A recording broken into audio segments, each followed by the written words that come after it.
My name is Mariel Julin, and I'm an economist based in Sweden with a long career in consulting as a strategic advisor to both the public sector and the private sector, and currently facilitating this event together with my core team members in the governance hub within the SI network, which I would like to invite to say a very few words about themselves. So maybe Martin, you want to? Hey, everybody, this is Martin from Amsterdam. I am a civil servant. I work for the Dutch Social Bank. We provide all pensions and childcare and other things, and I'm an innovation coach. So I try to change things. Fabulous. Isaac, you're as far away as Australia. I sure am. It's getting dark and we have a flood warning this evening. Well, it's not getting dark, it's pitch black. But in Canberra, coming to you this evening. And I am also working within the federal government at the moment, looking to apply systems innovation to the transformation of the aged care sector here in Australia. Fabulous. Thanks, Maria. And Anya, you are also part of the core team here. Yes, hello everyone. I'm currently zooming in from India, and I'm a SI community facilitator, supporting hubs and the practice of systems innovation. Happy to see everyone here. Fabulous, great. So let us just look a little bit on the outline of the event. So we'll have a very, very brief introduction to the session, and then we'll also want to learn more about you who are in this session, because we are looking to get your help in the workshop with some remaining challenges when it comes to the implementation of Doughnut Economics, where you'll be very active. But of course, before we break out into room discussions, we will hear from our speakers today. We have two distinguished speakers who will tell us more about the practical application of Doughnut Economics in various parts of the world.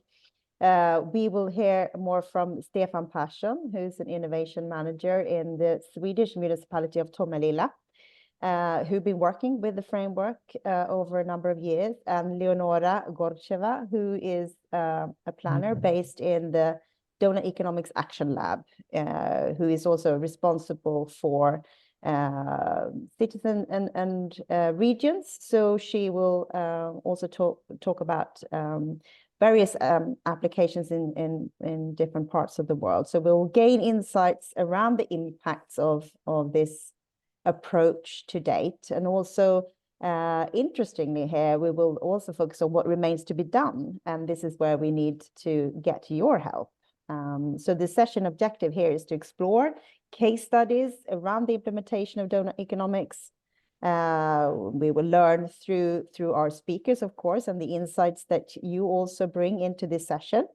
And we will have a group discussion and also summarize this and share with you. And I can also tell you that the slides that Stefan and Leonora are showing today will be made available later. We're also recording the session so that you will be able to look at this afterwards. So with that, a brief introduction, I would like to hand over to Isaac, one of the core team members here, to find out a little bit more about who you who are in this session. Thanks, Mariel. So let's kick things off. Let's liven things up, get some energy in here because it is late for me. So we're going to kick this off with why you joined the session today, and then get a bit of information about how on Doughnut Economics and where you're located in the world. So up the top on the board here, you'll see the link to the board is in the chat in Zoom. So jump into the board, grab one of these pale blue post-it notes, and just jot down why you joined the session today. So we'll spend a couple of minutes on that, throw some thoughts in there, and then we will jump down to the next section, which I'll explain in a couple of minutes.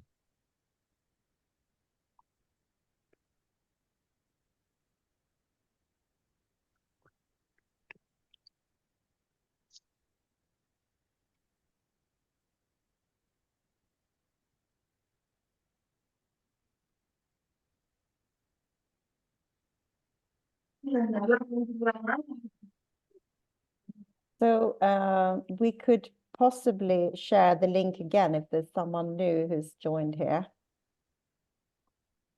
And Yep, sorry, just looking at the chat. And Is if everybody- there's a mirror board issue with loading it, you can also write it in the chat and we will insert it. exactly. We'll drop it in there for you. Absolutely. There's a lot of activity going on there. It's looking good though.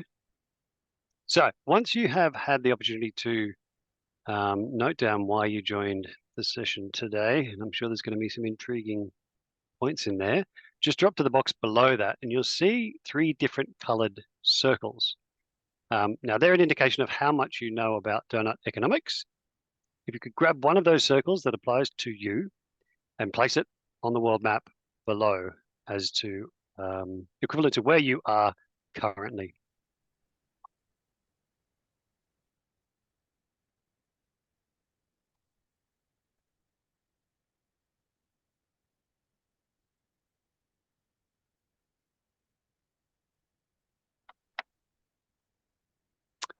I can see a European hotspot and nobody's, oh no, there we go. One South Africa, that's good.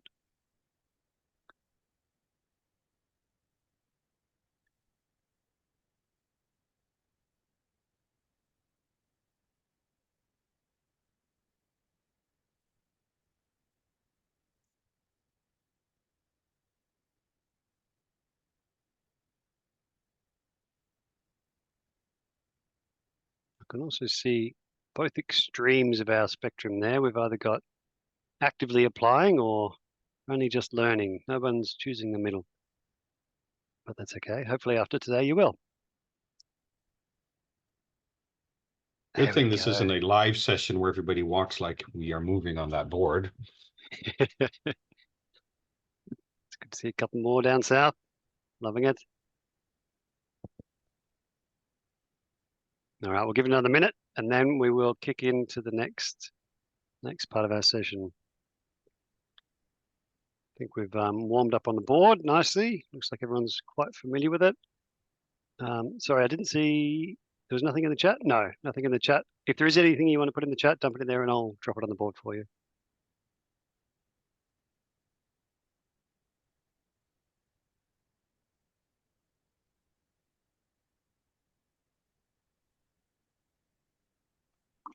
We've got a couple of things in the chat. Someone is writing a thesis. Someone is co-organizing a Doughnut Economics group. So interested in equality impact assessment. No?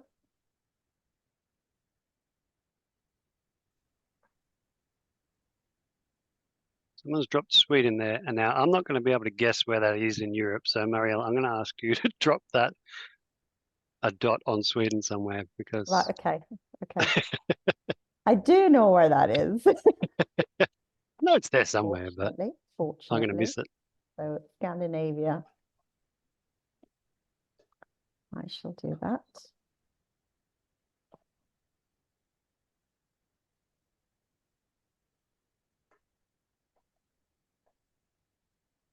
I'll put it in the north.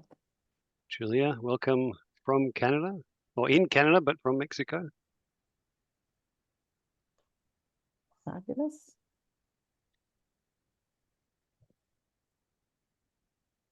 So what are people saying, Isaac, about why they are taking part today? There's a lot of people here to learn, so they're curious. They like the concept. So one of our speakers has noted that they're here to speak. That is good. I hope you're not going to be silent, Leonora and Stefan. Somebody is also applying Doughnut Economics themselves, so they want to learn more about it. It's fantastic. And people who've never heard of it at all, but just intrigued. Oh, Mike from the Leeds Doughnut Coalition. Welcome, Mike. You were here last time too, Mike, I think. Good to see you again.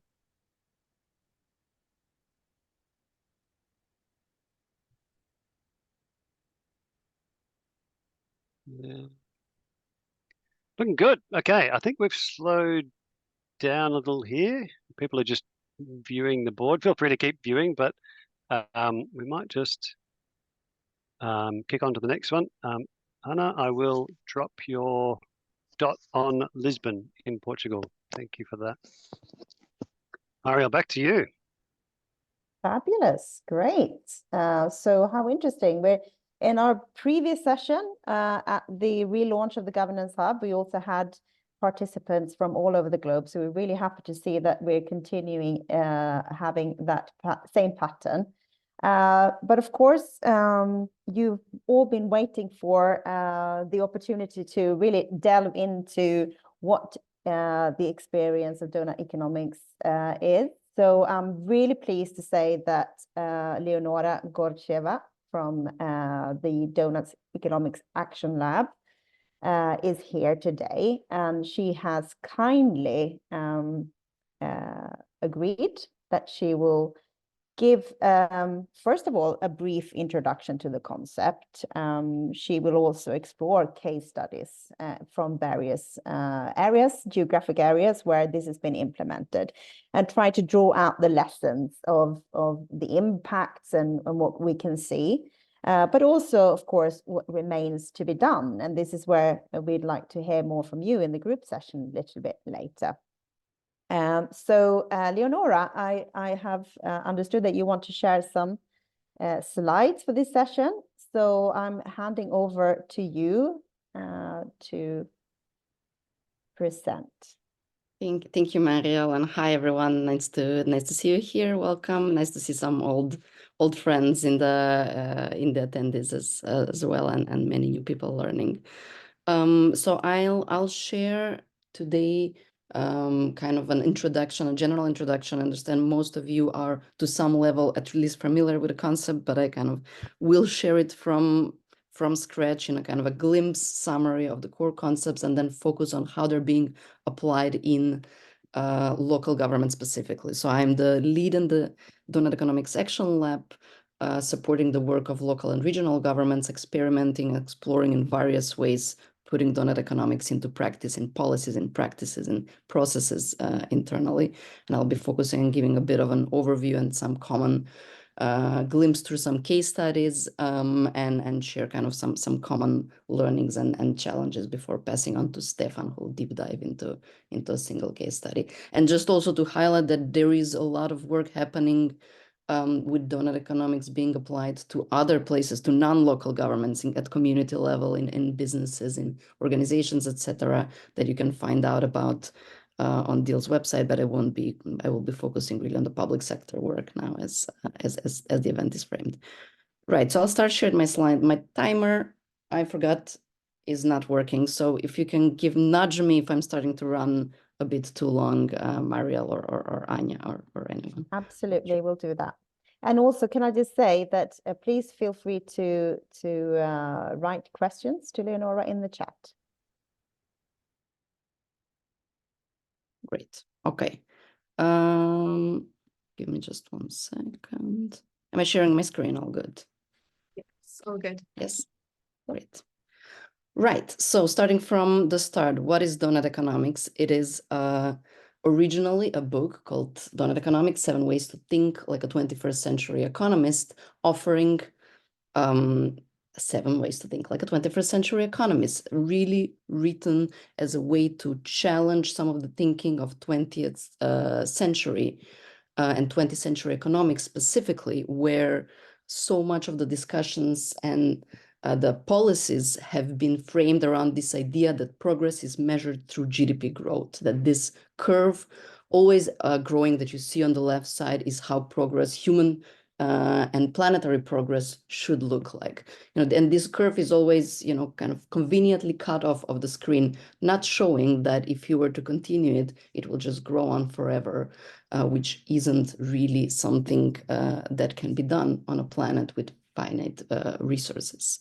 So, and at the same time, this curve and this idea around GDP really leaves out of the conversation so many aspects of human well-being, of ecological, of planetary well-being, doesn't actually tell us much about how we're doing. So the donut is first and foremost an alternative proposal for a compass for progress for humanity in the 21st century, proposing that instead progress should be measured by how people are doing and how the planet and the entire living world surrounding us is doing. And so what is the donut? It's this image, this graphic that we see on the screen.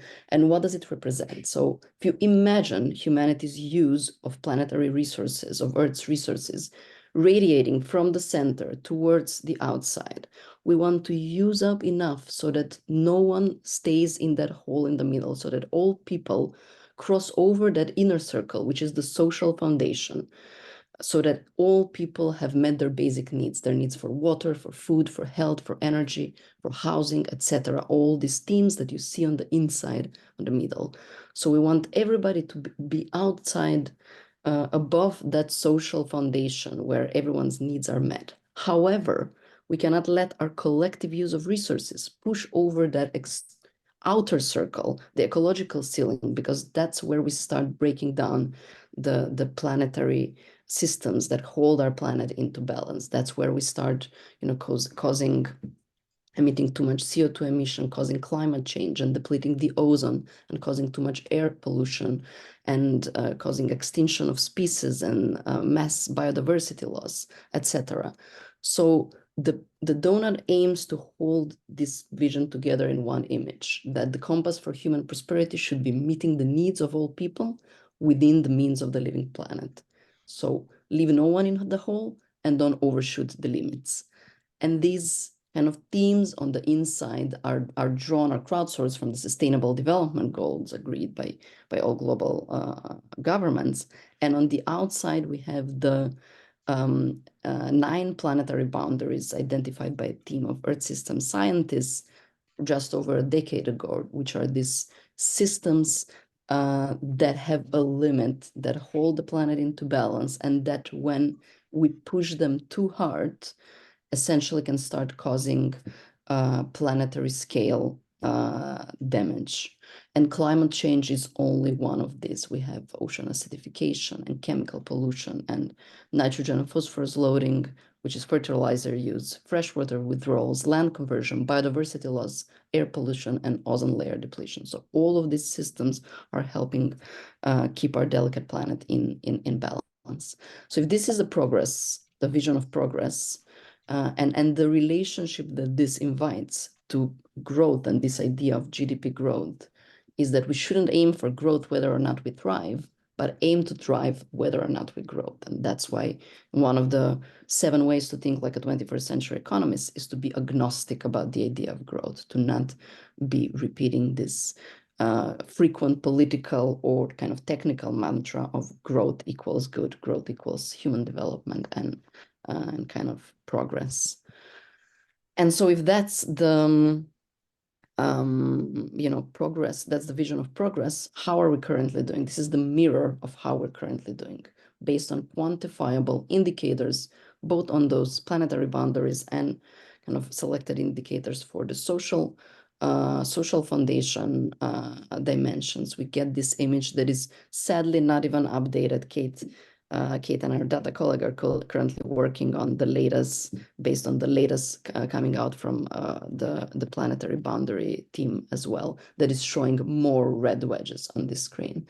So this is a mirror of humanity. We are the first generation to be able to see this mirror, and it becomes, through the lenses of Doughnut Economics, the task of our generation to reverse this, to start bringing those, start redesigning our policies and practices and ways of thinking, so that we bring those wedges back into that green space, that safe and just space for humanity. And how do we do that?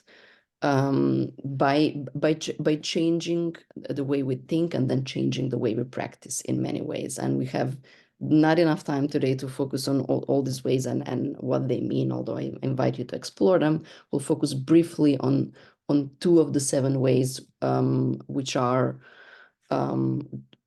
designing to distribute and creating to regenerate.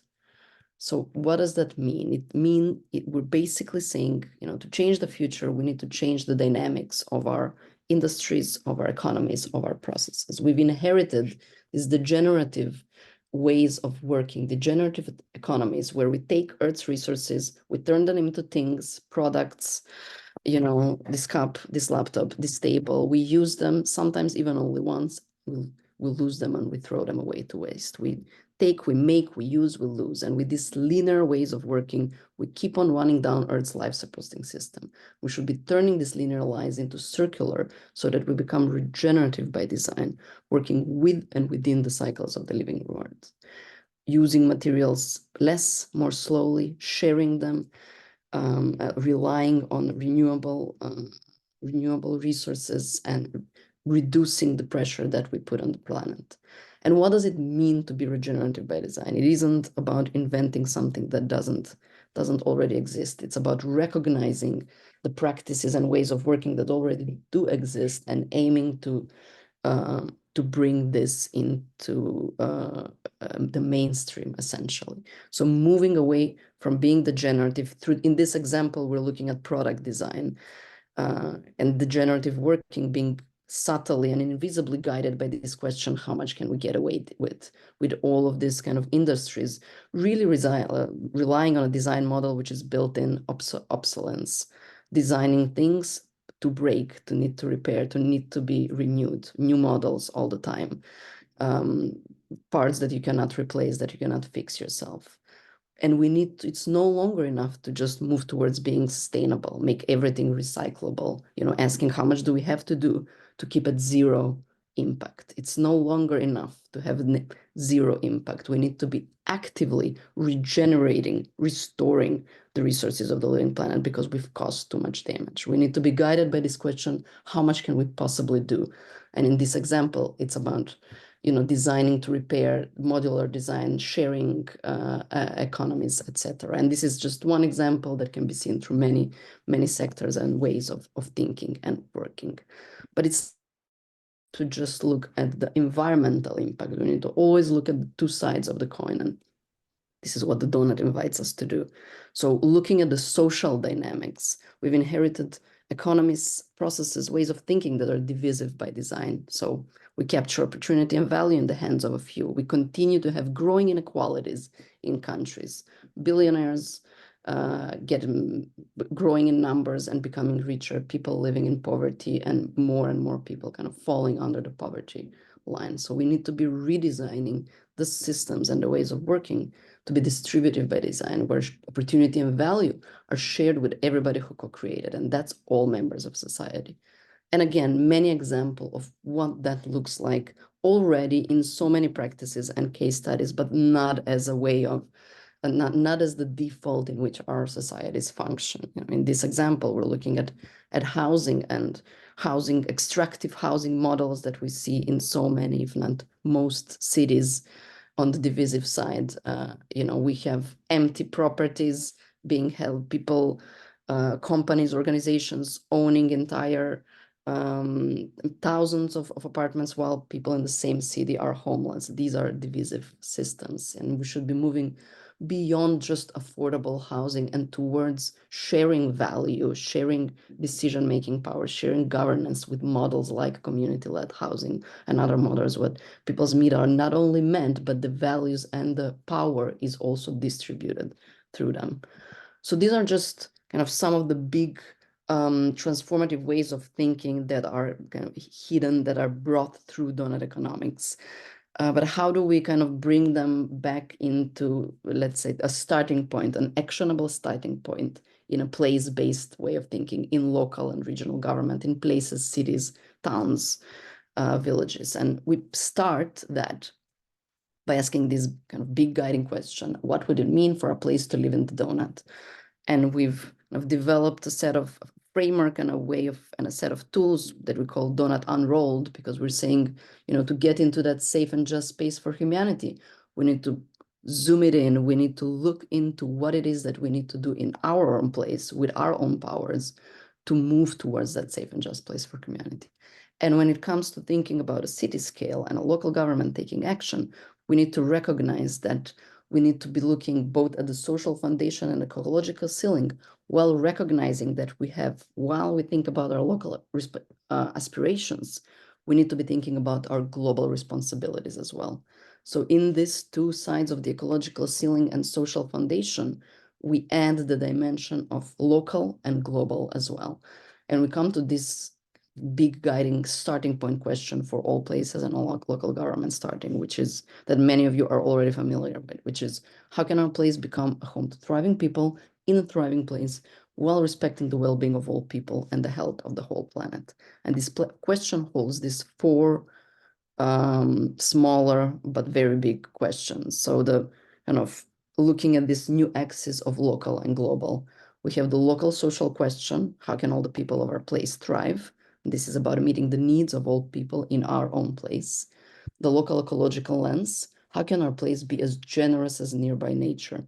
Or how can we restore and regenerate nearby nature? And this is looking at our local ecological systems and how they're already contributing, keeping themselves in balance, contributing to our well-being, you know, harvesting energy, recycling water, housing biodiversity.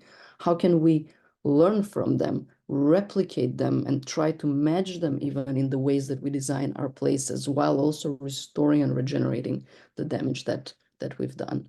And then we move to the global lenses, the global ecological one, asking how can our place respect the health of the whole planet?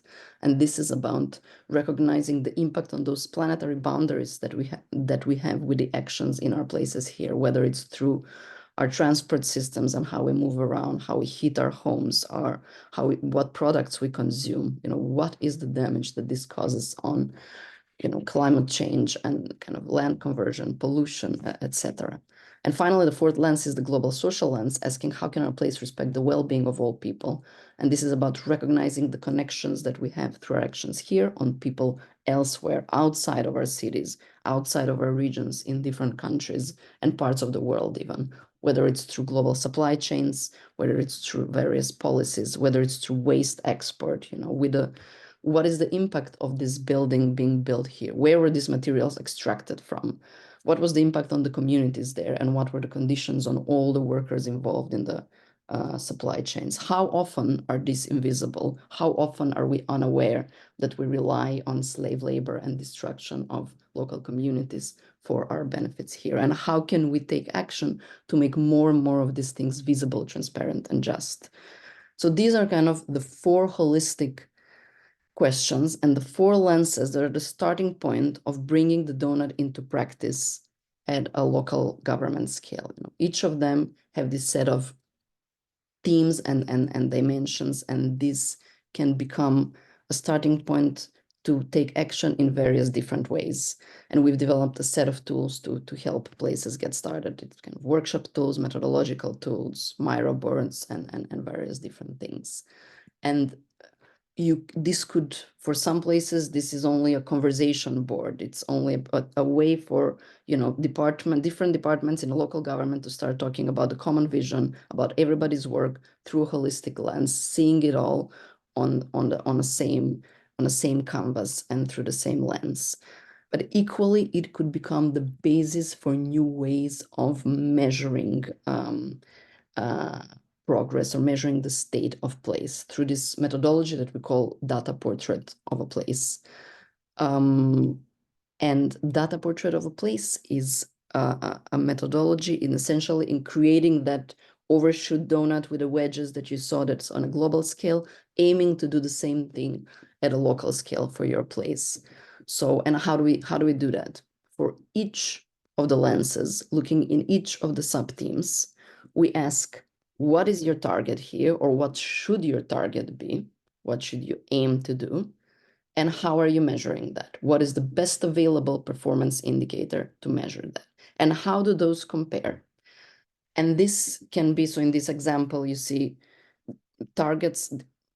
For many places, this is about pulling together the different pieces of information that already exist across disconnected strategies and policies in local government. They live in various places. There are various targets, then there's separate data, there's separate visions, they're never connected into kind of a coherent conversation or coherent document, or at least often there aren't. And targets can vary, they can be quite vague, like the one on the left. The area is accessible to everyone via public transport in a safe and accessible way. So often cities will set targets like this. What do they mean? How do you answer whether you've achieved that or not? And sometimes they're a lot more specific. They're time bound, they're quantified, etc., etc. So when you connect, when you kind of pull together and compare those targets and indicators for all of these themes, and then you do it for all of these topics, for the 4 lenses, you eventually get this, the 4 lenses, the data 4 lenses that are then ideally become this re-rolled donut of your place. This is the one that Barcelona did, giving you a very quick, kind of an immediate sense of how your place is currently doing. So this is one of the kind of core methodologies that cities have been using that are working with Doughnut Economics. We don't have, at the Doughnut Economics Action Lab, we don't have kind of a toolkit that's like, and this is how you do the donut, you do this, and then you do this, and you do this. We create many of these. On the left, you'll see kind of the tools for this methodology and for others, whether it's videos and informations and presentations, things to get the conversation started. We give you the tools to start the processes, to open conversations, but we don't really give the answers, because the answers lie in each place and they're very contextual.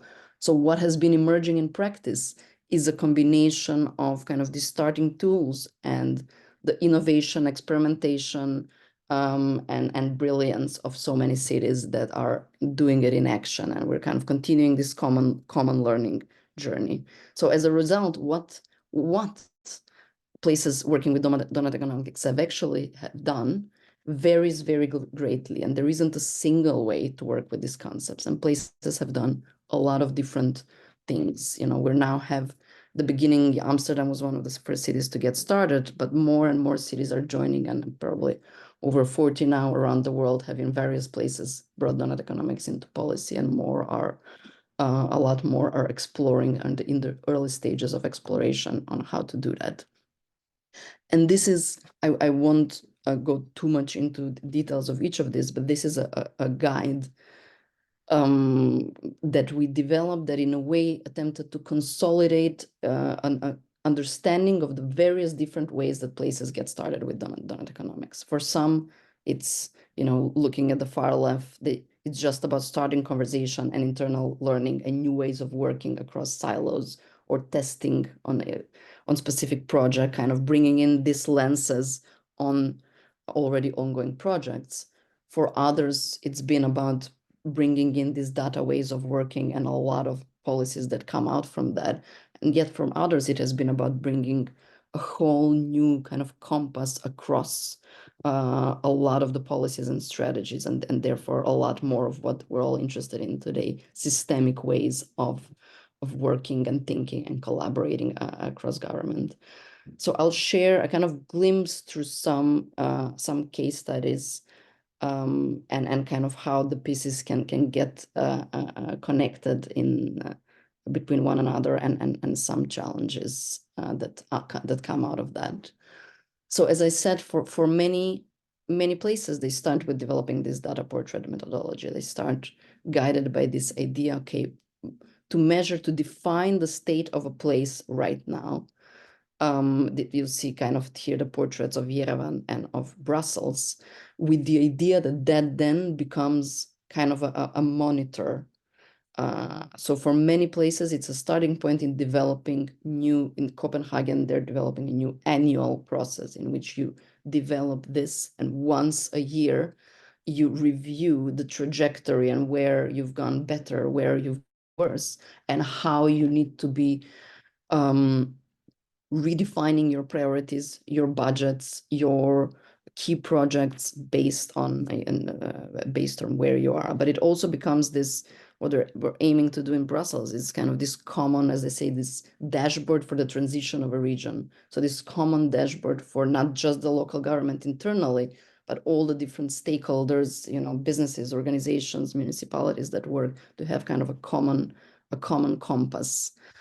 And for other places that compass on the left in Mexico City, they used it as a way to hold public conversations. So to make visible the complexity of the impact of the actions of today on tomorrow. So they kind of developed this Mexico City donut of today and these two scenarios of, 2040 Mexico City donut, if we take all of these actions and if we don't, and what would really happen. And these are really complex conversations stretching across so many areas of action and policy. And they saw this as a way to hold them a bit more kind of clearly and systematically. And in Cali, in Colombia, they didn't set a portrait as a starting point, but they kind of chose the indicators that matter to measure, and they essentially embedded these donut-based indicators as an outcomes framework in their municipal plan. So this is what we'll be tracking. These are the social and ecological indicators that are, we're aiming to achieve. This is what will be tracked. This is what we'll be reviewing. That are often that can also and end up being more disconnected. In Brecon Beacons, which is a national park in the UK that's also acts like a local type of a local government authority. They also brought their overshoot donut, their quantified donut, at the core of their management plans. So it informed their core missions of their kind of management plan, which for them it's a bit of kind of an overarching vision and strategy. So where are we performing poorly? Where are our biggest challenges? And how can we define where we most urgently need action, kind of cross-thematic action based on this. So that's kind of informed their then missions approach. And yet in another place in Nanaimo in Canada, it became what I call the unifying framework for a lot of policies and strategies. So they're aiming to gradually, reorient and redefine a lot of policies and strategies to all move towards a common goal, to speak to each other, to help each other by having like a common framework that binds them together.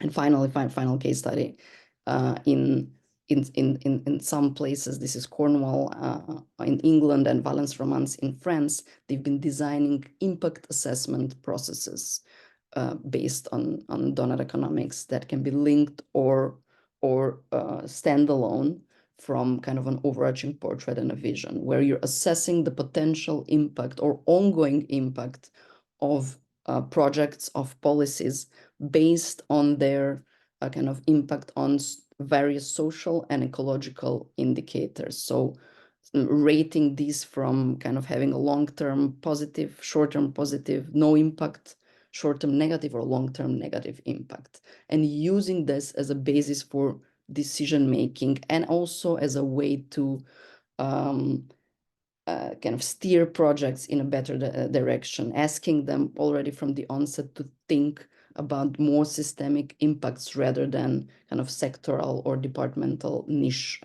outcomes.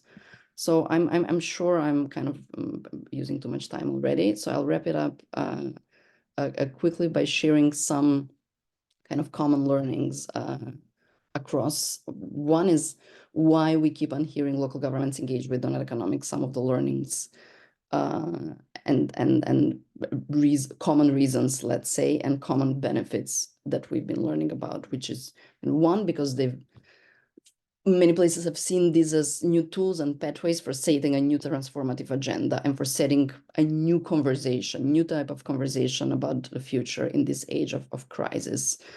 It's a holistic framework, so it's been helpful for many places to help to bridge internal silos across internal departments, an ongoing forever challenge of local governments that have a health department, an environment department, and a climate change department, and none of them speak to one another. That's often the case, and it kind of designed for a linear and siloed ways of working. And this holistic framework has been helpful in starting bridges and collaboration. And then the holistic nature of it has also been useful to unite different interests and players internally and outside, bridging those social and ecological gaps for the local government, opening conversation for the local government with the civil sector and or businesses and organizations, etc. Many have been drawn to these new ways to measure progress specifically, so to work with data, to measure, to set outcomes, to set visions and objectives.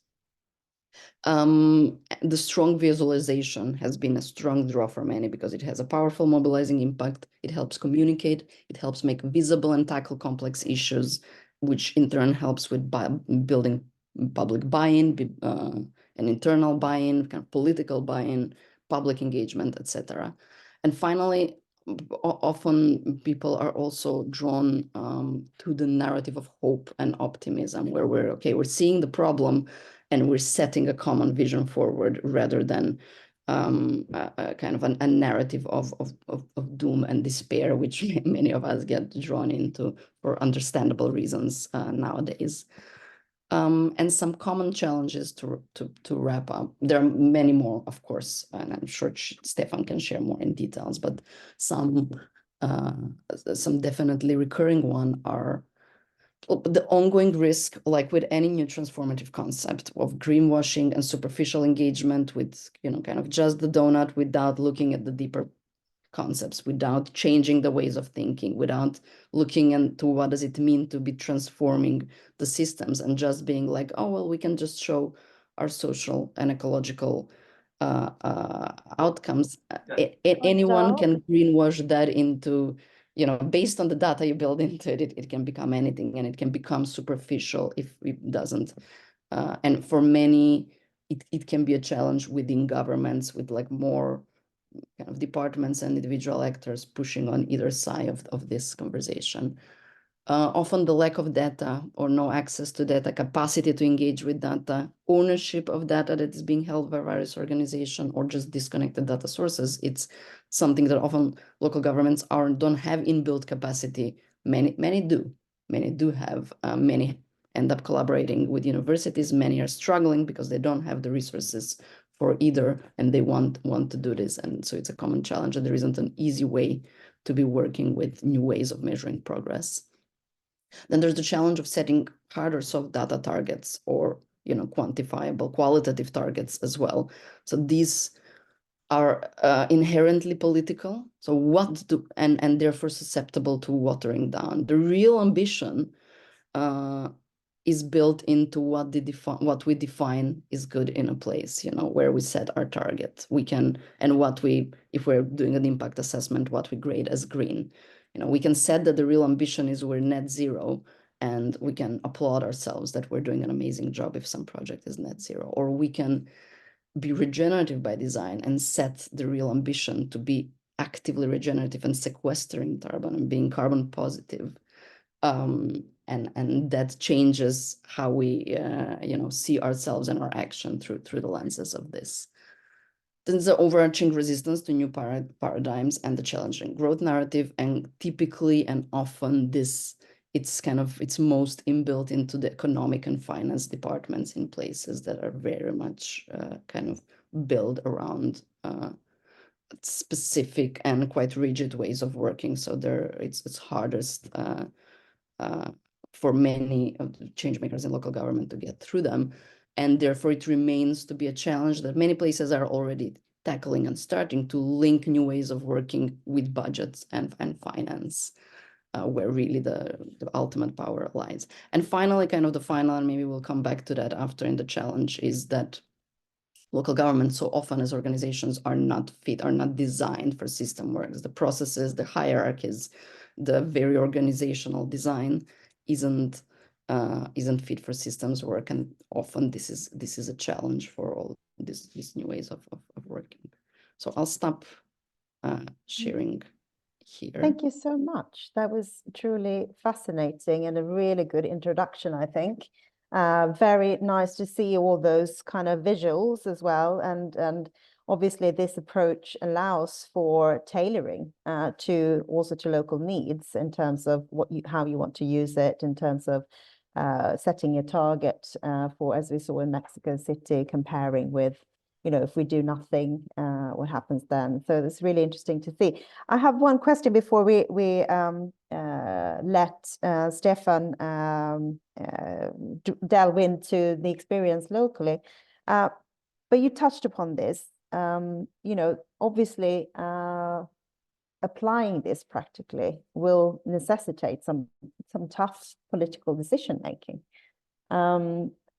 Would you say that in these regions and municipalities where it's been applied, that there is more of a kind of multi-partisan agreement around the necessity to look at complex societal issues from a different light? Would you say that that is, or is it just the case that you can create that kind of multi-partisan backing by using it, or what's the chicken and what's the egg? Yeah, it's been a very there isn't a single pathway that's been common for all places, and this is why we've kind of recognized and allowed for the very flexible starting with the concepts, recognizing that if there's a political buy-in and a council wants to do something transformative, they'll be able to do certain things. But when if the energy is only in one department, they'll be able to do different things. And therefore we say, start where you can get started. In some places, it's been, a progressive mayor, deputy mayor, a council, sometimes multi-partisan, sometimes a certain, on both sides, on surprisingly the left and often and also right councils kind of reaching a common decision, adopting a motion, so making kind of a political decision to do something. But in many of the cases, it's been a single department or even kind of a sub-department that is trying and wants to try and get started with a smaller scope, with a single, just the climate change strategy, just this project. But in many cases, we've started seeing also, someone starting, one department starting, and then gradually pulling in and other departments opening this conversation. They demonstrate something that becomes interesting for others. They eventually lead to building a buy-in. Or in other places yet, it's been external. There have been communities and networks of practitioners kind of pressuring the councils and bringing in these concepts in externally. And they've been the one that has led to the councils, local governments beginning to work. So we've seen many different pathways. Seen it all. So also obviously great that you can use it flexibly and tailor it to your needs. So, but we'll have to park the discussion there for a little while. And thank you so much for that.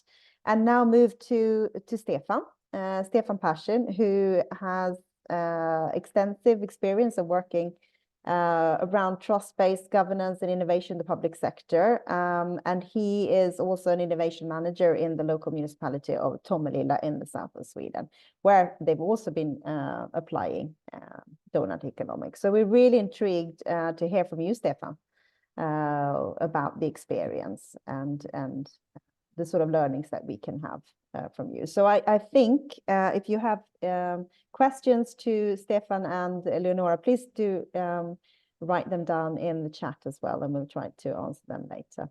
But Stefan, over to you. Okay, thanks, and thanks for having me. I'll see if I can share my screen here as well.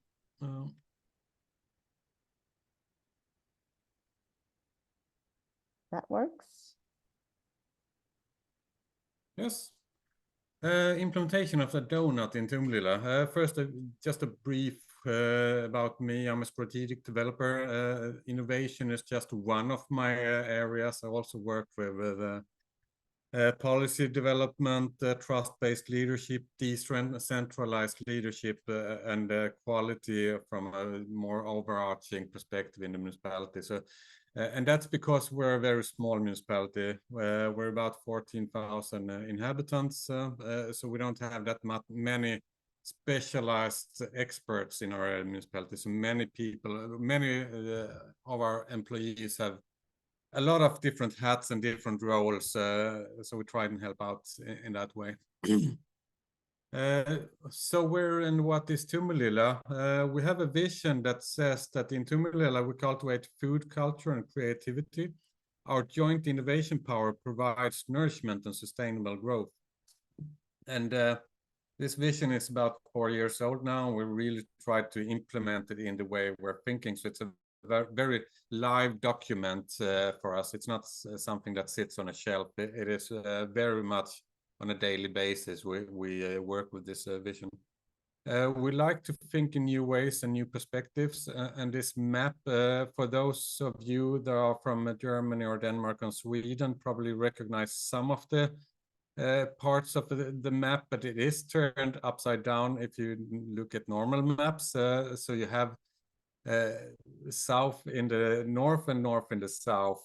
And as we see it, you have bigger cities like Hamburg and Berlin up in the right corner, and then you have Poland with Gdansk and so on in the left corners. And then just in the outskirts of our right, we have Copenhagen, that is about 20 times bigger than Tomelilla.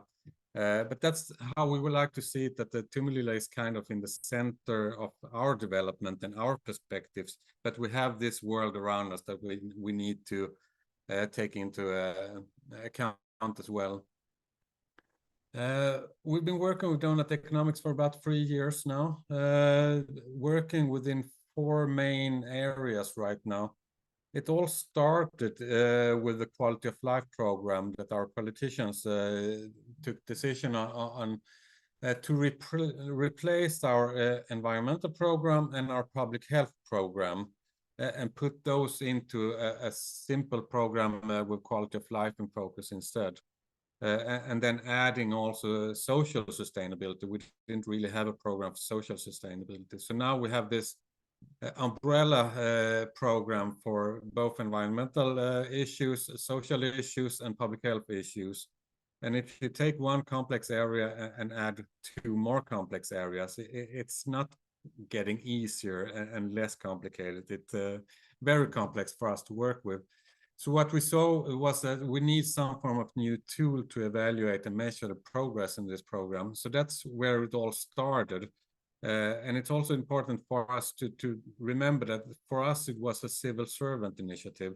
The politicians are responsible for the quality of life program, but we as civil servants own the tools for evaluating and measuring progress. So it started in that way.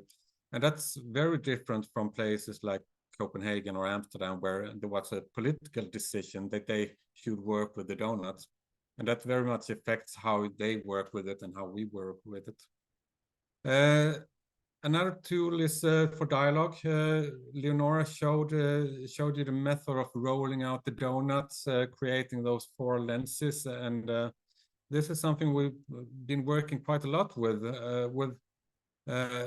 collaborating both internally within the organization, across departments and divisions in the organization, across also between top management and other people in the municipality. So it's a really holistic way of working with this dialogue tool, but also with citizens, the local companies and so on.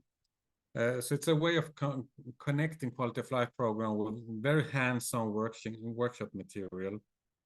We're also working with decision support. I will get into that a bit later. And then we have this really fantastic for us project, actually planning a new school with the Doughnut Economics principles. And I guess we're first in the world to do that, at least according to Leonora, and I trust her. So, but just briefly deep diving into each of these initiatives. The quality of life program, we kind of thought of finding a tool that's transformative, but also holistic. And as we are a small municipality, a rural municipality, we don't have that many with a higher education working with us. So it has to be understandable, both for ourselves, but also for our citizens. And then also, hopefully, some form of evidence-based, do the right things and do things right. So to have some form of connection to what science says. And this is where we found the Doughnut Economics, all, kind of checking in on all these boxes.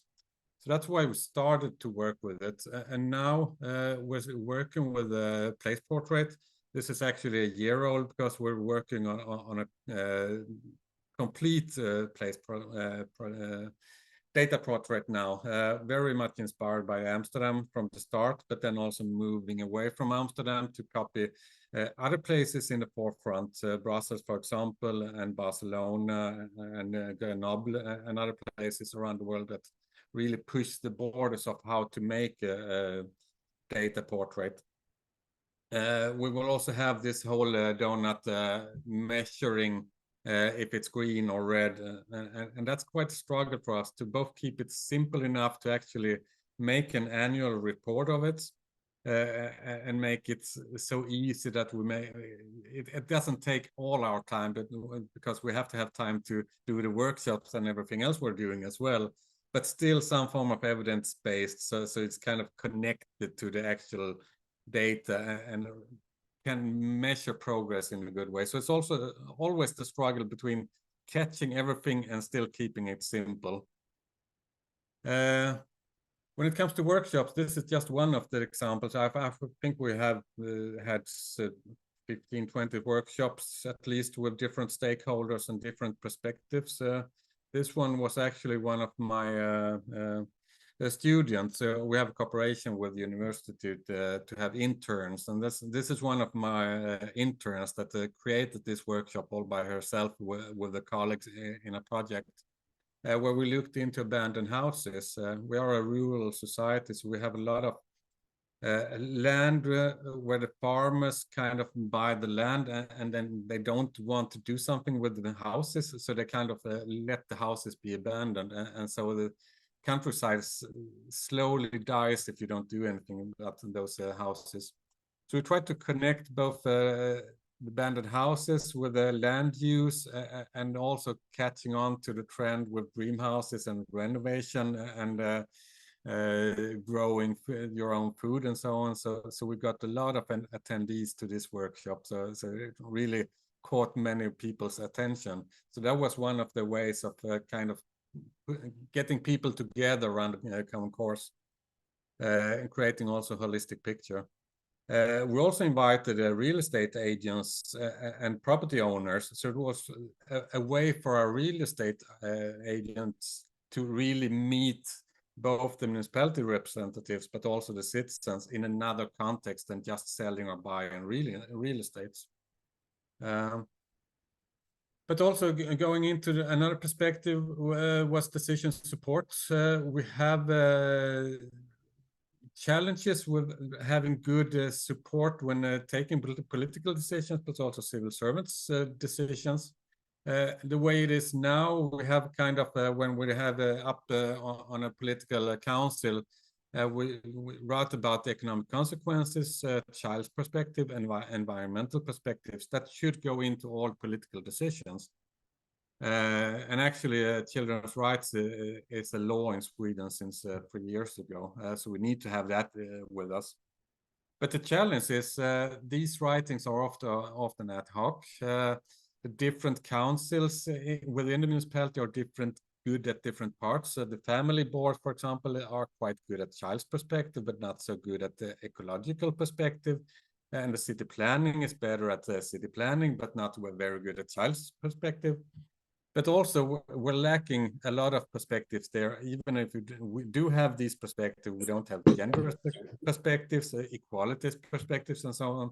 So if we want to add all those, we probably would have a very long list, and it would be too complicated to work with. So here's also actually the same need as we have for a quality of life program, something transformative, holistic, understandable, and evidence-based. So this is where we came into working with, you recognize the picture from Cornwall that Leonora showed as well. So right now we're working with Leonora and Doughnut Economics Action Lab and places in Europe that we normally don't work with. You normally collaborate with our neighboring municipalities. But here we work with Bad Nauheim in Germany and Bath in Northeast Somerset in the UK. and the region of Brussels. And Amsterdam just asked us if they can join our network. And as a small municipality in Tomelilla, we're not used to having that question. So, but of course, they're welcome to join us. So we're trying to work out the next stage of the decision-making wheel, catching the global perspective, but also adjusting it to our context. So probably this spring we will come live with it in Tomelilla and try it live with the help of Doughnut Economics Lab and all the others. The last project is very much ongoing right now. It's planning of a new school. And as we are a small municipality, this is actually the first school we are building since the 1970s. So we don't have any experience of building schools in the municipality.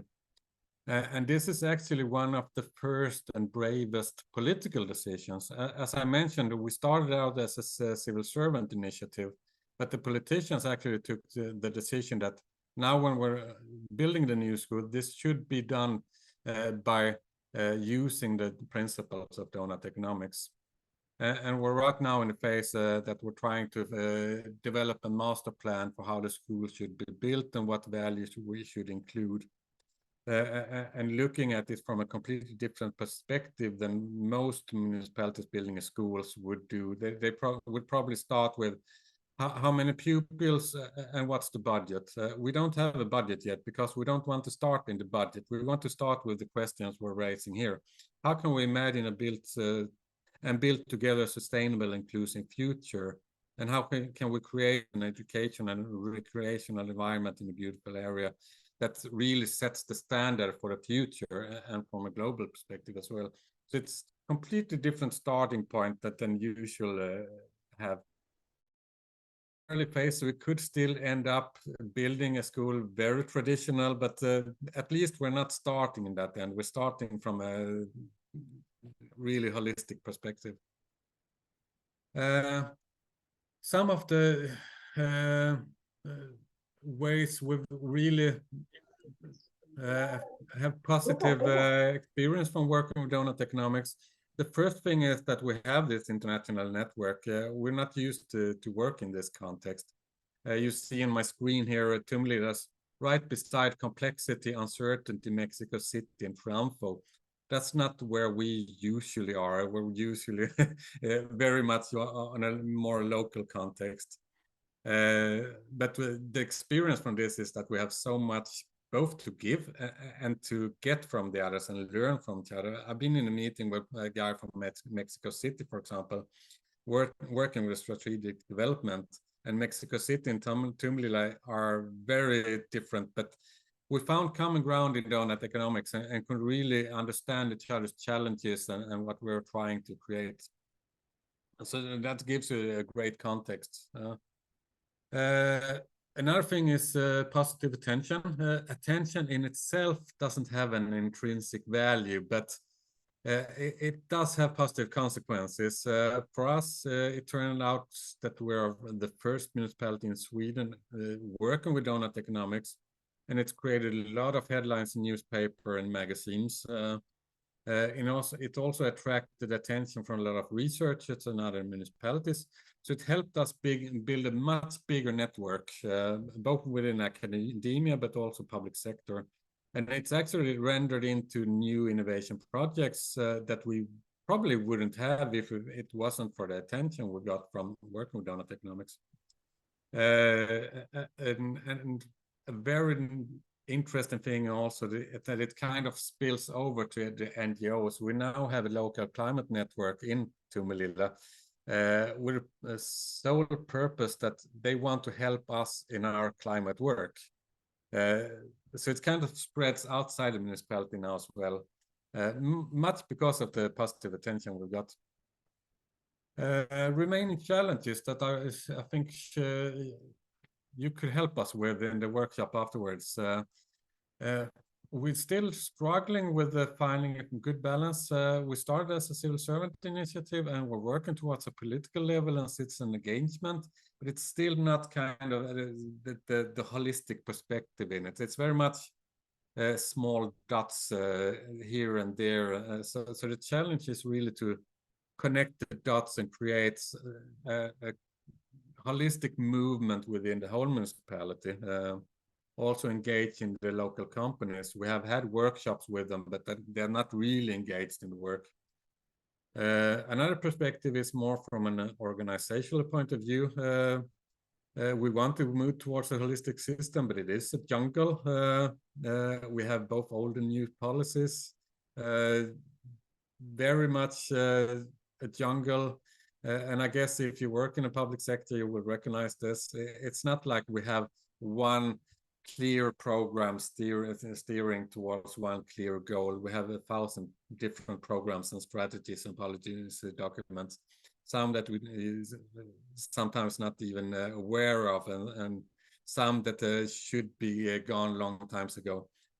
So that's a real challenge, and also the diversity of Stefan, I'll decision. just ask you to wrap up. That's a last picture. Yeah. So yeah, Okay, I'm perfect. getting there. So the diversity of decision makers, both formal decision makers in the role of politicians, of course, but also all the informal boundary spanners and also all kinds of stakeholders that are engaged in this, and all the initiatives, of course. But also what Leonora mentions, stay true to the principles of Doughnut Economics. It is a radical idea that we should really move into the donut. So we don't set too easy barriers to actually get into the donut when we work with this local portrait.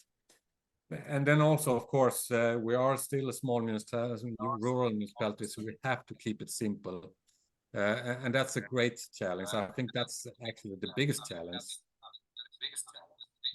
Thank you. And sorry for talking too much. No, that's absolutely fine. Thank you so much. Fascinating. And we will obviously continue to talk about this after a short break. Thank you so much. Big applause here from all of us. We will reconvene in 5 minutes after a little break. And then we will keep going with exploring some of these challenges that you've been touching upon. We'll see you at 12 past latest, and then we'll kickstart. And I think, Stefan, you have a question in the chat, so feel free to answer that, but maybe in writing, so we can all have a little break. See you very soon. Back at 12.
Hello, everyone. Welcome to room 3 of the discussion.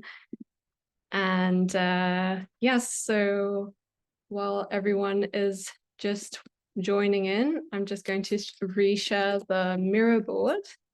And the idea of this session, it's going to be a 25-minute session where we will hopefully collectively gather around these kinds of ideas. So yeah, in our breakout room, we can write notes here and kind of start a bit of the discussion. So we are 6 people in our room and we have just under 25 minutes. And yeah, shall we open up a bit of the discussion? I'll reread the question for everyone. So a local government can work with Doughnut Economics as a holistic vision of where we aim to get, but many aspects of today's local governments aren't fit to serve this vision. How could the 21st century local governments look and work like, as organizations with this vision? And how could they structure their department services processes to move away from silos, trade-offs, and linear work towards a systems organization? And what are some promising case studies of places doing innovation in this direction? So do you have any question that resonates with you especially? I'll open up the discussion. You can unmute yourself, feel free.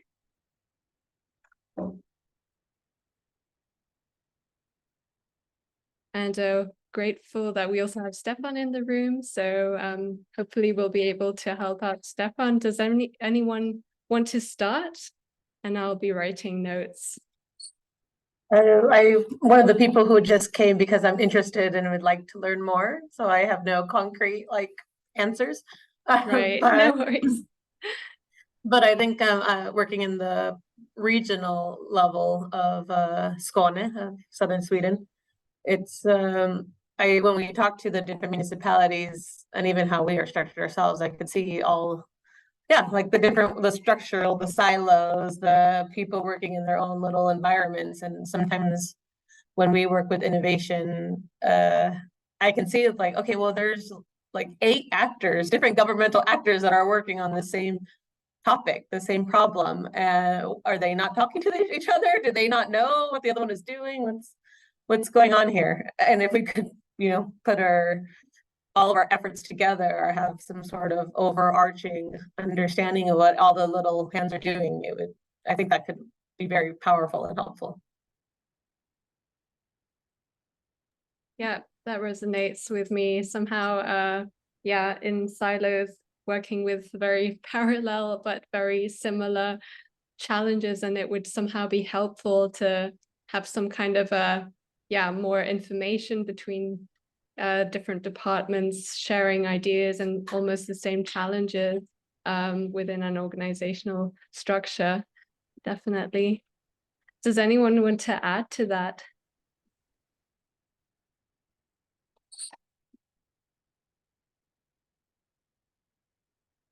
Or I guess we can also start with, is everyone here, where are we all starting from in terms of, where are we currently, and are we tackling this challenge or are we learning about it? I'll pass it on to, whoever wants to speak.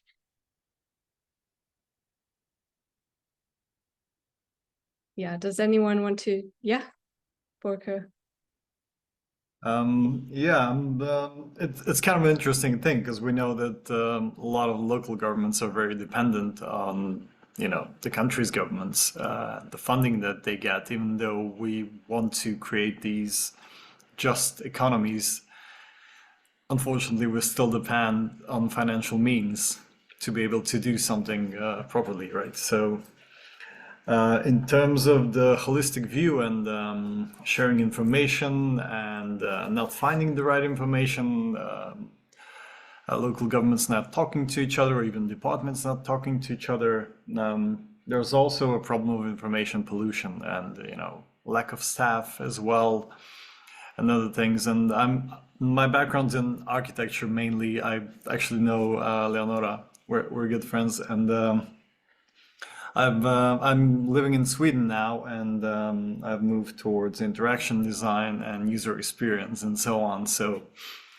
there is a lot with actually using the right tools, right digital tools for these things. As you can see, we're now using Miro, right? So that's something that can help us collaborate and work together to some point. But then how do local governments or departments within, or the departments actually work together, and which tools they use and how they use them, I think is a very important thing, because I've seen a lot of very outdated systems that have been used and that are enormous headaches. There are problems with security of data and so on. So there are a lot of, I think, underlying things that are kind of stopping us from or maybe slowing down this transition that we're trying to achieve. Oh, actually, just to touch on that, Stefan, when you were talking, you were saying how, at least in the countryside, I don't know how much representative it is of your actual colleagues, but like this community in that area, you said it was like low educational levels in that region. And I'm wondering, how would that work with, you know, super techie structure for like your colleagues? Would they be with that or able to cope with that? It's a really good question, and I think it's really challenging if you look at it as a super techy area, but I don't see it that way, because the super tech nerds should provide super simple systems for us to use, and I think that's what's happening right now as well. Miro is just one example of tools that are getting better and better. I wouldn't say they're great, but they are getting better and better. The challenge for us from a digital perspective is when we have to cooperate with so many other actors, it's usually kind of easier for us to use the systems we're used to. In the municipality in Sweden, most people work with Outlook and Teams as their home area, and that's probably not the best tools, but this is the tools everyone knows about and everyone are safe with using. So that's a real challenge, how to use more modern, better tools, but still have them so simple so anyone can use them. I don't know if that's an answer to your question, but you also lifted the perspective of national and regional, and if you live in Sweden, Barco, you probably have noticed as well that we have a lot of small municipalities. It's a small country, but we have 290 different municipalities and 21 regions. And both the municipalities and regions are very self-governing. They have very much power to govern this themselves. So the national government doesn't have that much influence on the local level. That's both a strength and a weakness, of course. But we're quite good at networking. I see David is here as well. We actually networked, this Friday, just a couple of days ago.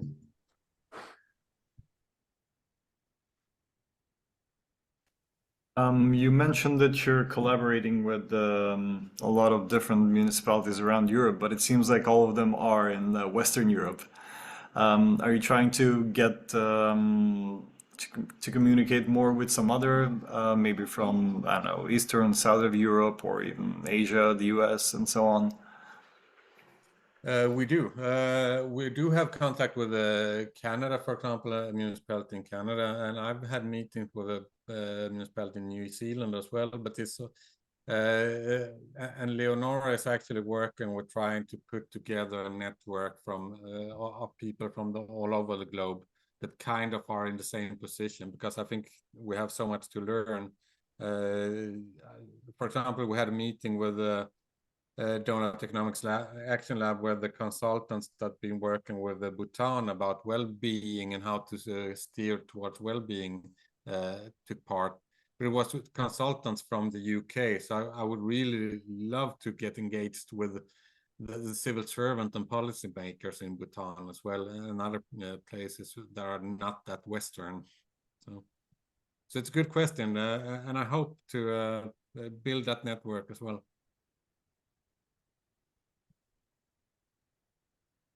Can I ask, do you work closely with your neighboring communes, municipalities? Yes, yeah. Yeah. Are they also included in a lot of the projects that you do, or how do you like negotiate both of your individual needs for your different communes or goals? It's mostly within specific areas we collaborate. For example, within procurement, our neighboring municipality Ystad is handling all our procurement, and we have an economic system that another neighboring municipality handles. So we kind of share expertise and share services in that way. They haven't started working with Doughnut Economics so far. They have been taking parts in different small initiatives like workshops and so on, but they haven't really started working with Doughnut Economics.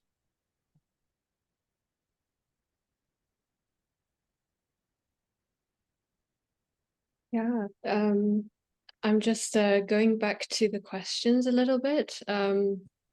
So I think that's really interesting, the part with the tools and also information pollution.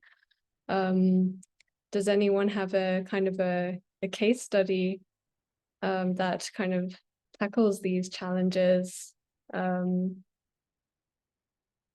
or tackles the challenge of breaking these silos?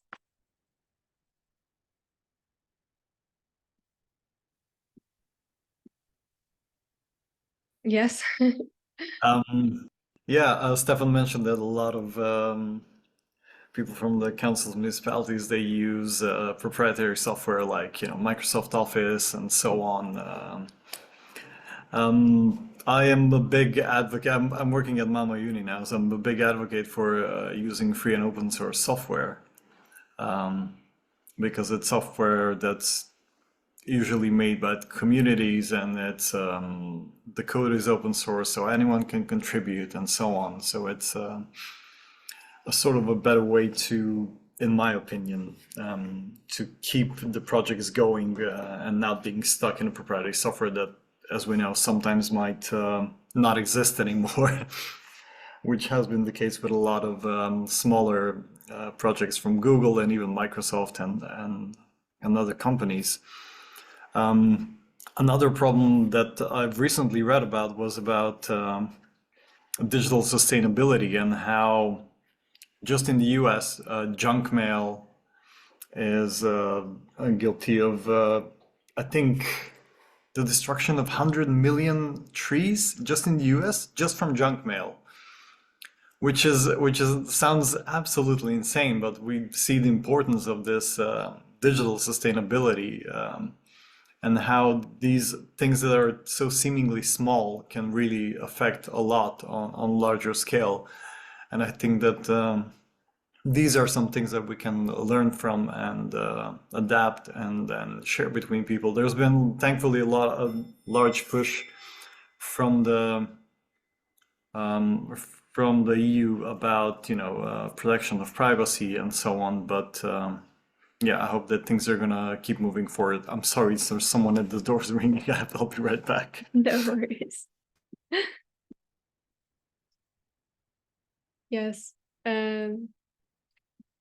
David, did you want to say something, or are we waiting to respond to Borko? No, it's not building, and that's a different question. So if anyone wants to follow up on his, then I can wait. But I just had a thought and like a bit of a wild card on the first question too, about like what could it look like? And in one project we've been thinking of the idea of I mean, parallel, if we describe an alternate reality, an alternate universe also for a thriving system or for health promotion, how can we kind of reimagine what things could look like? And one of the kind of, bear with me, but I mean, what if the tools also could create different structures and enable different actors to be represented in this type of framework? I'm thinking of like non-human actors, or I mean, we talk about different levels of agency also, And so what if you could take a platform like, I mean, that like integrated decision making and allocation.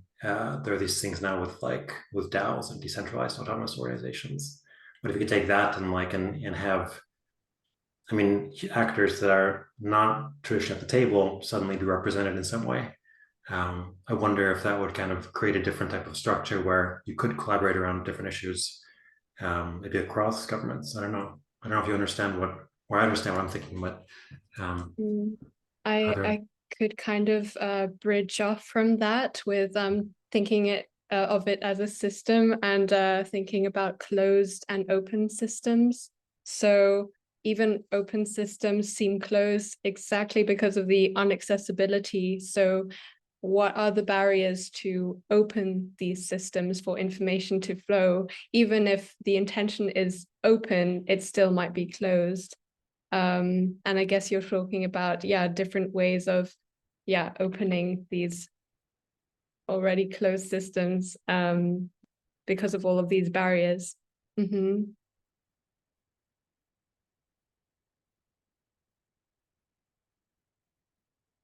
Yes, Stefan. I think David has a good point there, and we are kind of dreaming of this holistic system, both the impact assessment tool and our evaluation tool for the quality of life programs on. That's of course new ways of both visualizing and collecting data. And if we get those into place and make them usable for us in a daily life, it's of course very interesting to put a layer of AI or machine learning or new techniques to actually get new information about how we're working and how we should work, but also kind of looking into the future with the help of those technologies. But I think it is still a dream because it's so complex to take every little step to have the organization with you and make it simple enough to understand for all of us. I might have a bit of a wild card to put on that wild card. So my background is in design management, and we built lots of systems maps to communicate with a lot of different stakeholders on one topic. And the insight that we gathered while we were doing these projects is that everyone is definitely able to build a systems map and communicate and actually delve in very detail into expanding a systems map. They just need a bit of that facilitator around them. So with all these different departments, what if there is just a wildcard, a role there to facilitate the communication in that way? That way is again a bit of a dream, but somehow having someone there that connects everything. I have one interesting case study, which is a bit of a different topic, but within the Tate Modern Museum in London, there is this role from the HR department that focuses on well-being. And that's just a role. So that person is supposed to inquire from cross departments about well-being. How are you doing in your job? How are you doing? And how is this organization helping you? And just inquiring and going back to HR around the insights. So just maybe that might be an interesting field to look into. There's my wild card.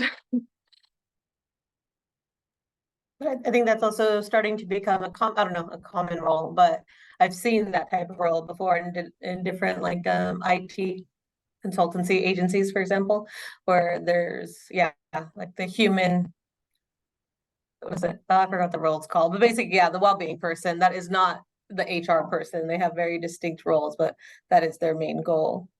And then you were talking about facilitating and having that person who wears the hat, and I know from the different projects that we've done or research that I've found, that's kind of where everything falls short. So outside of the project funding, in the project, they always had this one key facilitator role. And then once the project's over, that person's gone. And then all those connections kind of fall to the wayside and don't continue anymore, don't live on.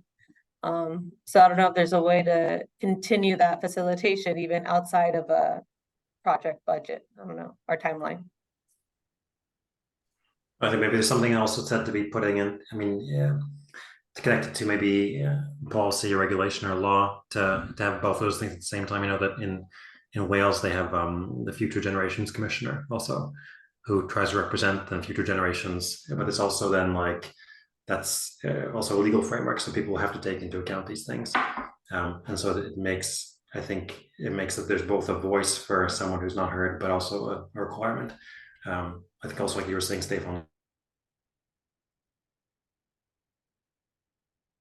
in connection to having someone who can actually voice those things might be a powerful duo.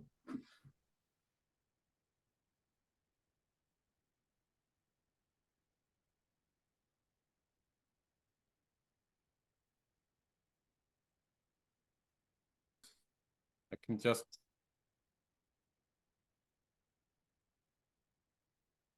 there's a disruption. sorry. And sometimes I get the question, what are the biggest challenges of running these kind of complex innovation processes? And often people guess it's law or frameworks and so on. But what I find is most difficult is actually finding time for meetings and gathering people, creating those rooms in the calendar when you actually meet and can facilitate those kind of meetings. So it's very basic, getting people together and pulling them out of their busy days. Which is also surprising considering we all have the same type of calendars. We all have Outlook in books. I mean, it's we should be able to have some interoperability there. Yeah. It has become easier within the organization, but in innovation projects, you often have so many different organizations and so many different calendars, so you don't, the other people's calendars aren't available for you. That's true. I think one of my questions for you and Miro was like, how did you get them engaged for these workshops? Yeah. How did you get them all in the room together? That's interesting to see how you did that. Always. Yeah, I might add in another wild card. I guess one way one could approach this, getting everyone together in the same room, is kind of do a value map, kind of understand all of the different perspectives. Well, you have to inquire to understand, but kind of make a hypothesis. This organization needs this and values this highly. And if you communicate the different, in a way, selfish benefits of engaging in something, then there might be more of a possibility.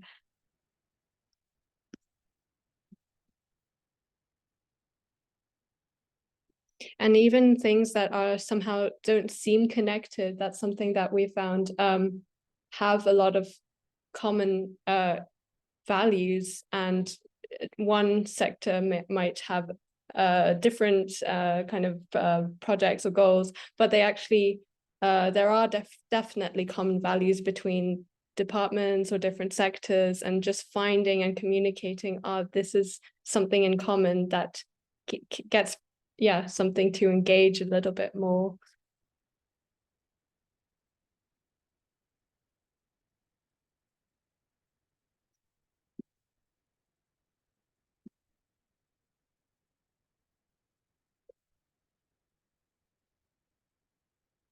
I'm just brainstorming right now as well.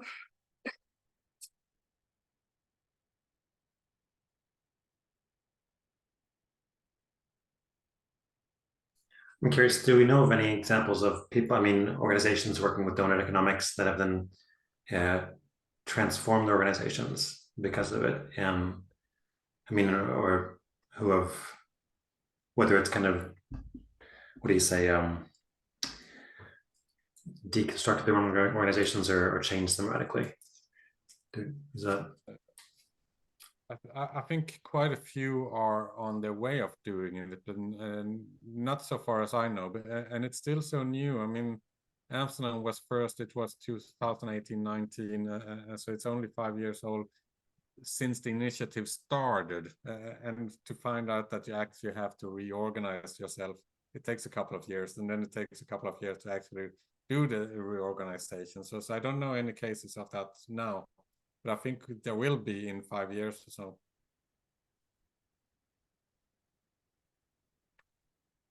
You mentioned there was an NGO that emerged in Tomelilla that like now works. How did that emergence happen? And like, and was it a result of things at the city level, or did that come up by itself? So I think we're getting kicked out. Yeah. Or do we have more time? No. Just 1 minute. Okay.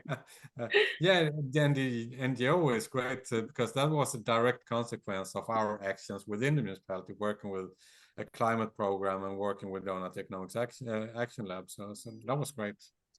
Exciting. Great. So yeah, I hope you see the Leave breakout room so we can all join, and yeah, we'll be able to share our discussions with the rest of the group. So see you there.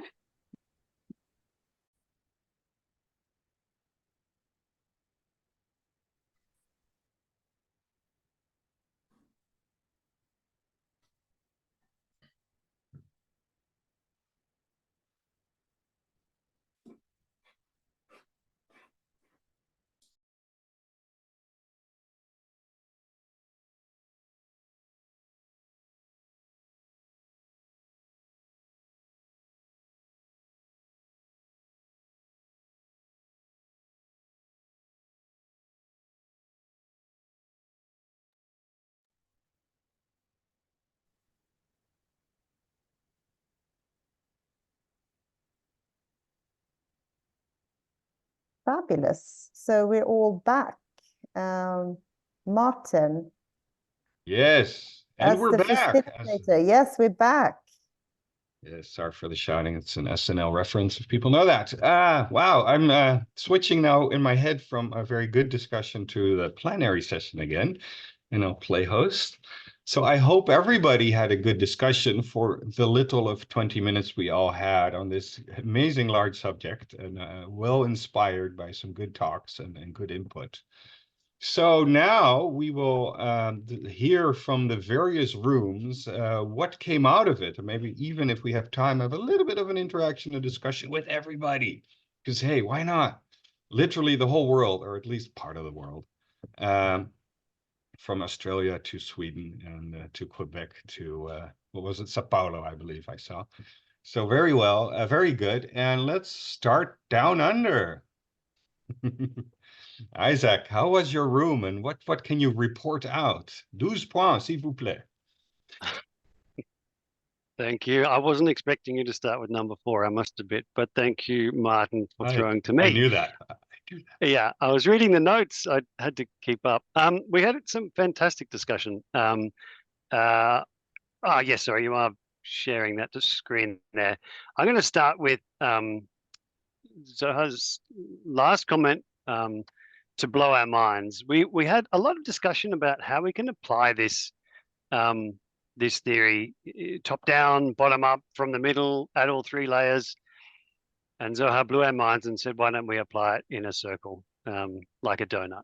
You know, why don't we just do it holistically rather than trying from a linear top or bottom approach? And that was our final parting comment, which I thought was very fitting. It did tie in a lot of the discussion about, yeah, the different layers conflict a lot of the time, and that's a big challenge for our group. You know, you might have a local approach, but it may conflict with the implementers or the decision makers at the top, and it might fail as a result. But in terms of how to overcome some of the challenges, we did have some ideas about data. Data was certainly a good topic there. Do we need more open data? You know, open up the data sets, and that can help us show results. You know, if you can measure it, it's real, that sort of concept.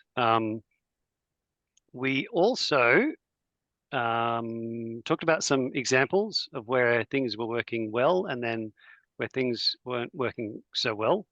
We've got some areas where there's some SDG washing going on, like the idea of greenwashing, but using the SDGs just as a bit of a stamp on your website rather than actually taking action. But the Preston in the UK, the Preston model of community wealth building was brought up as a bit of a case study on how to do things well, and some concepts around municipalism, which is an approach that centers public services around a community rather than imposing them upon cities from the centre, both of which were brought up as examples of how we might overcome challenges. That was our room. Had some great discussion, but that was us. Very good. Well, thank you. I'm learning some new words here. Very good, Isaac. Municipalism. Yeah, very good. Okay, well, let's move. I mean, okay, now I'll keep a structure because people do like that. I know. I'll give in. Room 3, please report out. Yes, so in my group, we had a lot of discussion first around tools and using outdated tools, or how can we create the tools for everyone to be engaged. And by the way, for everyone who was in my group, please add in, just unmute if I'm missing anything or if you want to add.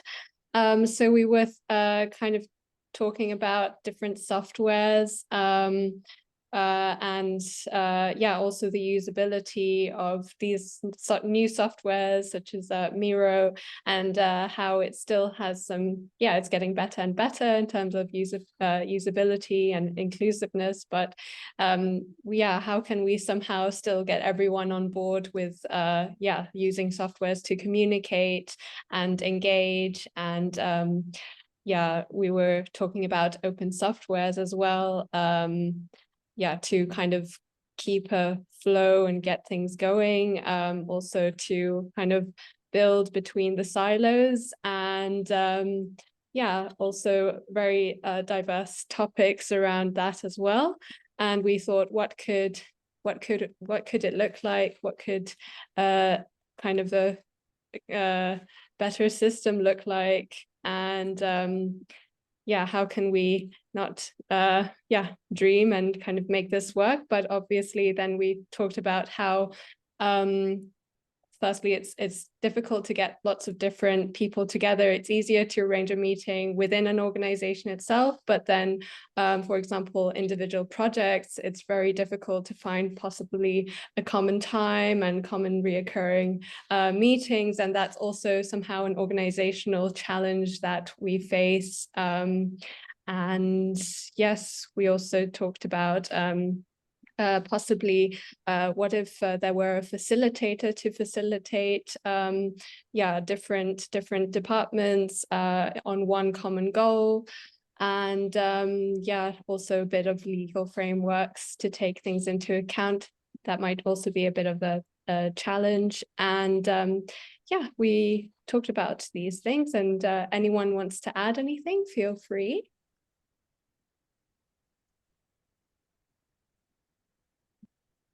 That sounds very good. Tools and facilitators. I like that angle, but then again, I'm a coach. So very good. Well, let's go to room number 2, Ariel.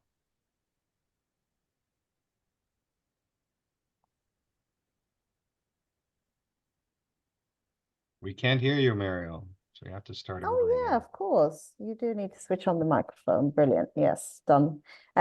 So obviously discussions were quite similar in the sense of, we also recognize the need for transparency and kind of real-time data on where we stand. So there was a really good example of local community in Canada, I think. Sanjeev, you correct me if I'm wrong here, but there's an idea there that you could, as a citizen, kind of include your personal footprint into based on decisions you're making. You're buying something online or whatever. It sort of feeds into the bigger picture of the footprint of the local community to an airplane landing on the airstrip or whatever.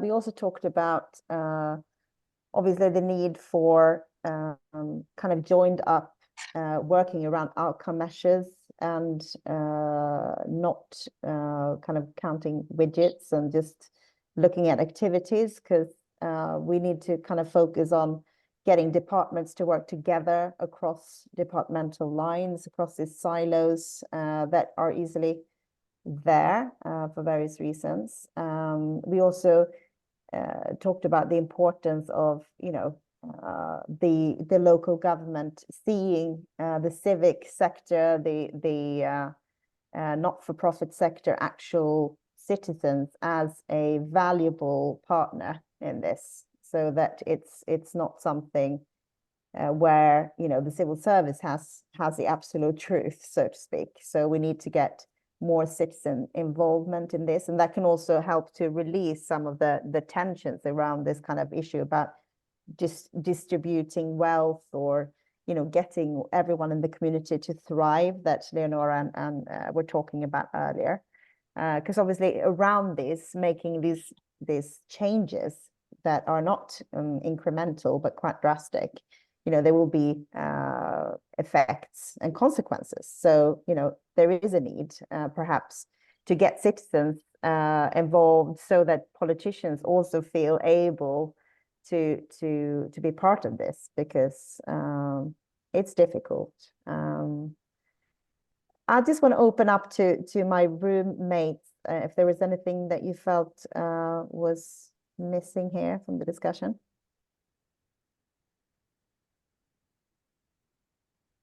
You're met by approval, Mariel. So then, yeah, over to you. Well, room number one, how was that? Well, let me talk to you about that. My multiple personalities are helpful.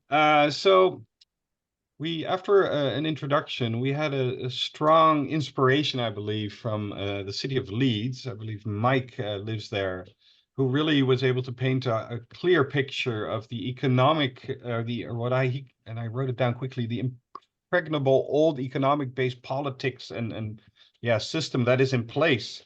So instead of working the environment, you just raise the dikes more and buy more concrete, because the right people will get more money, and you keep doing that. And so how do you break that system, that economic system that keeps sustaining itself? So that was our start of the discussion, to look at like how to start something. And of course, you can't sell a new way of looking and valuing things. So how do you do that? And one of the things that we discussed is like help people see the side effects of what is being done. And Black Swans was one of the books named. And also one of the insights is like the current management culture doesn't help, because it's all under action based and not understanding based. So, and one of the feedback I got on Doughnut Economics, it's so numbers driven in a way that, for instance, builders who are so good at manipulating numbers in a good way can use this as anything else to greenwash whatever they're doing. This is like we're feeding the lion. And so, okay, so that got me a little bit down, or at least clarity, you know, like, okay, yeah, this is where we are. But let's look at some examples. So Julia from Mexico, currently in Quebec, if I say it right, had a nice example where in Veracruz, mostly fed by the student and NGO culture that is emerging there, that there are initiatives to exchange data on SDG level between cities, and things are happening and moving. In Tallinn, we heard that there's a hub where citizens can co-create and discuss on how to shape the city. And so there are various examples that help us. And in the end, our general takeaway in our group was that we just need more examples to show how it can be done. And with that, maybe I'll start in this last 5 minutes. I think what Leonora shared in the end is the various examples, and maybe she shared the letting go of the strict principle of the donut and have everybody apply it in their own way. Hey, there's many ways that you can use the donut. I think that's what we heard on various levels here in all the discussions, that you can start any which way as long as you start. and we can help help each other find ways for inspiration, because many seeds will start this movement. It's not just one thing, and there's no thing as a truth here. There's only movement that we need to generate if we want something like this to happen. So that's my personal takeaway from this. Mario, I don't know if you have something to add to this, or anybody else. Feel free. So you had a to do little so. question there about Tallinn, if you could provide a link, so whoever came up with that example maybe could help us put it in the chat. Yeah, and here we go. Thank you so much for that wonderful community effort. So with that, it's almost time to wrap up the session, but I know that there are more things planned for the future. So stay tuned, and Anja will tell us a little bit more about what's coming up next and other things. So Anja, over to you. Yes, so this is really almost the end of our session, unfortunately, but we will just announce here that we do have plans to host another event around design policy making. So bringing design into policy making with Apropos. And their link is here if you want to check out what they're doing. So we're going to organize another event on the 12th of April, and we will list it very soon. So stay tuned in the LinkedIn and in the governance space. And if you're not part of the governance space, then you can definitely click here, and then you can enter the SI Network platforms and get in touch with everyone here. And yes, so definitely post any resources or links here on the Miro board, and you can save this link because it will be open and stay open for everyone just to revisit all of the diverse insights we've gathered from these breakout rooms. And where you can find us is exactly on the link here on the governance group on LinkedIn as well. And we also will be uploading this as a recording for those who want to revisit our event today. We will send you a notice in the SI Network space. And you can also join our SI Network space as a member, so feel free to join through the links here. We'd also love to hear if you have any feedback and if you have any ideas how to improve future sessions. So definitely write on these sticker notes. And also, if you have a suggestion what we can do next, definitely you can also write that here as well. And we would love to hear from you. I put up some links and resources here, but definitely feel free to share if you have anything interesting to share with our community. And we definitely thank the speakers today, Leonora and Stefan, for joining. And I think everyone learned so much and is also very inspired by today's session. So thank you everyone for joining. And yes, save this Miro board link as well. Exactly. Thank you so much, everyone. So we hope to see you on the 12th of April and in future events. So thanks to you all, and goodbye. Thanks all. Good afternoon. Thanks, everyone. Thank you, Leonora.